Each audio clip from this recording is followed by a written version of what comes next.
Yeah, that's good. Good for the club. Cole's in and get one of our skippers back, so that's pleasing. But yeah, Mitch, he showed some signs, some good signs early in the week, but he copped a reasonable hit in the head, and he's not quite right to go. So no risk. So obviously sore neck, and obviously in your mind, hopefully only the 1 week.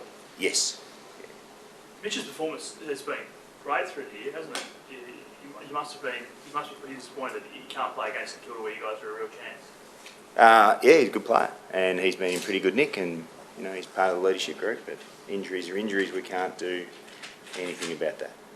What about getting one of your skippers back? That's obviously great news. It is good for the club, but also good for Jack himself. He's missed a lot of footy. That's been well documented. So pleasing to get him back, and we just need to get some consecutive games into him, and hopefully we can begin to see, some rebounding type stuff out of the back line. But we just want to get him playing games consistently, and his short career has been littered with too many games missed through injury.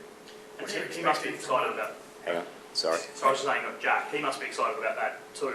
The chance to come back in the side, particularly as a leader. Yeah, he is, and it doesn't matter who you are, but when you're you've only been captain for a short time and you're missing with injury, that's frustrating. But hopefully that's in the past. There's also out with suspension. Did you mention anything about his technique or tackling during the week? We had a bit of a chat about his technique, Pete. Yeah.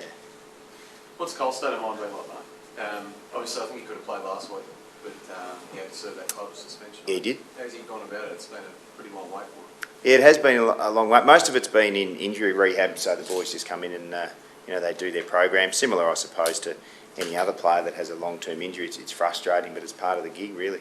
If there's people getting injured, unfortunately, on a regular basis, and they just have to be diligent and stick to their rehab, which he's done. And he's ready to go. So another big body, experienced player. He's quite quick, so we're hoping that he can put all those things together. How's his physical shape? Is he sort of full fitness? Like, what are you actually expecting from him? Do you ease him in, or? Yeah, look, he's fully fit. Otherwise, we wouldn't play him. But in terms of game fitness, he won't be. We expect him to go out there and play like an experienced player. And he's got a big body, and he's got some pace. And there's some, those two things we can use. Would you expect Jack Watts to spend more time in the forward half given Mitch is not playing? Yeah, it's not a bad question, Pete. He'll spend some time forward and some time in the midfield. He is on a fast learning curve, young Jack, and so we'll continue that this week. Mark, you've still got Ricky Pennard out of the side. What does he have to do to work his way back into the starting side? Oh, look, he's going to be in good nick in the VFL and put pressure on the boys. A bit hard for the senior players last week that were out of the side because Casey didn't have a game, so that was a bit difficult for them. Unable to impress in terms of form, but no different to any other VFL player playing in the VFL. You just want consistent, good form, and they put pressure on the boys in the AFL side. Just on Liam, what's the latest with him? He's not playing this weekend, but back next weekend for sure. Yes, he trained fully this week. I had a chat with Liam yesterday, and he pulled up injury-wise fine, but I think he might have been a little bit puffed after the main session on Wednesday. So he said, Mark, I think I need one more week of training if you don't mind before I play. And I said, we had a bit of a chat about that. And after a cup of coffee and a bit of a chat, we thought, yeah, you probably do. Do you mind that honesty? Do you like that honesty, or do you want to play to go, no, I want to play? Oh, you want to be honest. You want to be truthful. He wants to play, but that was only his second main session, and it was a light one. And he said, like I said, bit puffed, Mark. I don't know if I'm ready to go yet. Do you mind if I have another week of training? And I said, I'd prefer you to play, Liam.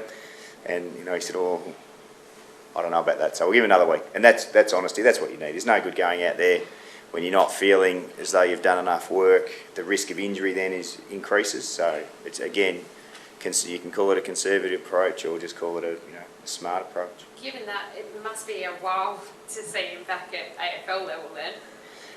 Not sure. We'll see how he goes in the VFL. He's fairly talented. He might come out and lay a few tackles and kick a few goals, and I might get excited and put him straight in. We'll just wait and see. Is he showing enough toughness that much? Is that what you were getting at? Just push through? No, I wasn't getting at that. I was just saying that he trained and there was parts of the session that were, quite difficult from an endurance point of view, and he decided that maybe he needed another week's training. That's not toughness thing, that's just time on the track. How are you holding up, mate? You're a very positive bloke, but never easy when you're at a club that's zipping forward. How are you feeling? Yeah, look, I'm realist. Yeah, I'm going, I'd prefer to be 4 and zip, but that's not the case. But, when I came and took the job and new coaching group started and you analysed the list and how we want to play, we knew what was going on. So that's okay.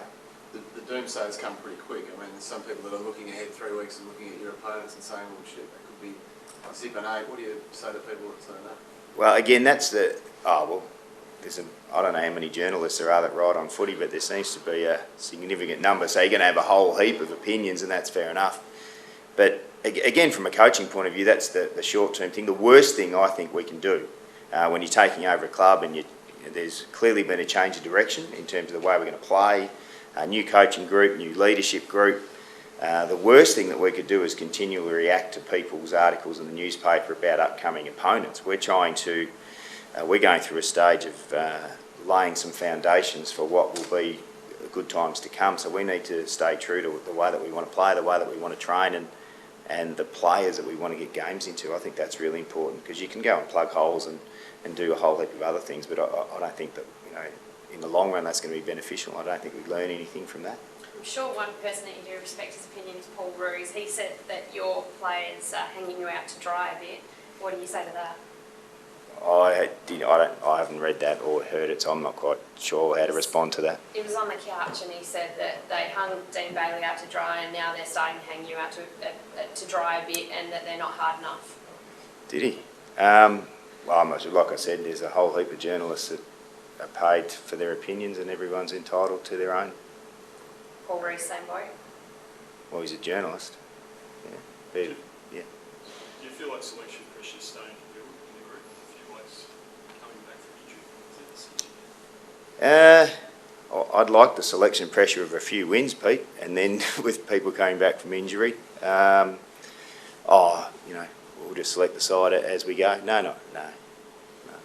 Going purely on effort, it seemed like the game against the Dogs, from the outside anyway, was the best effort you've given in terms of intensity. Did you feel like that's set the level and that's where you've got to keep that? Yeah, we were pleased that we thought for the most part, there was good effort. The thing early on though, I think a lot can be said. Sometimes it's really important not to let fatigue and effort get confused.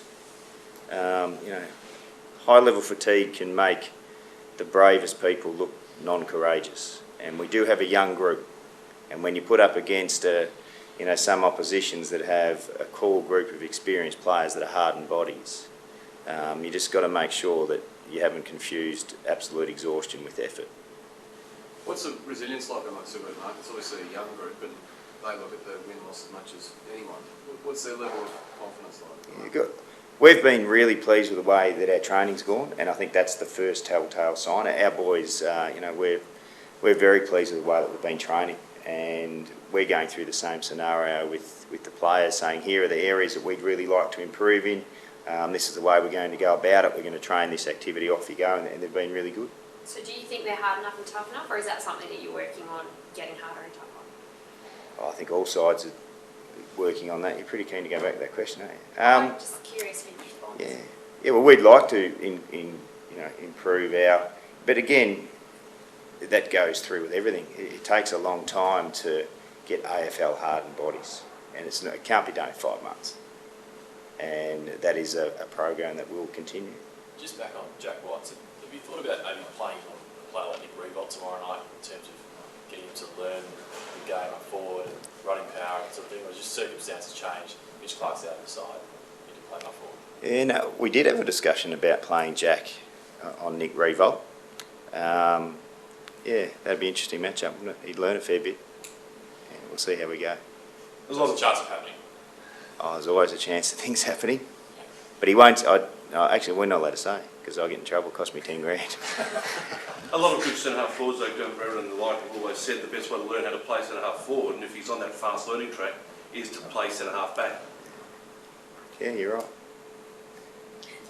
I can't say where he's going to play. I'll get in trouble. I walk out of here and Adrian Anderson rings me up and wants 10 grand. I think my wife's going to be too pleased if I go down that track. Have the teams been selected though? Sorry? The teams have been selected. Oh, the coaches always have a right to change their mind. Jack's in the 18. I can put him wherever I like. We don't start till tomorrow night. Speaking of Nick, Mark, the Saints obviously spoke to the AFL this week about the ways of him. Are you concerned there might be an overcorrection as far as Nah. the case? No, the umpires are professional people. No.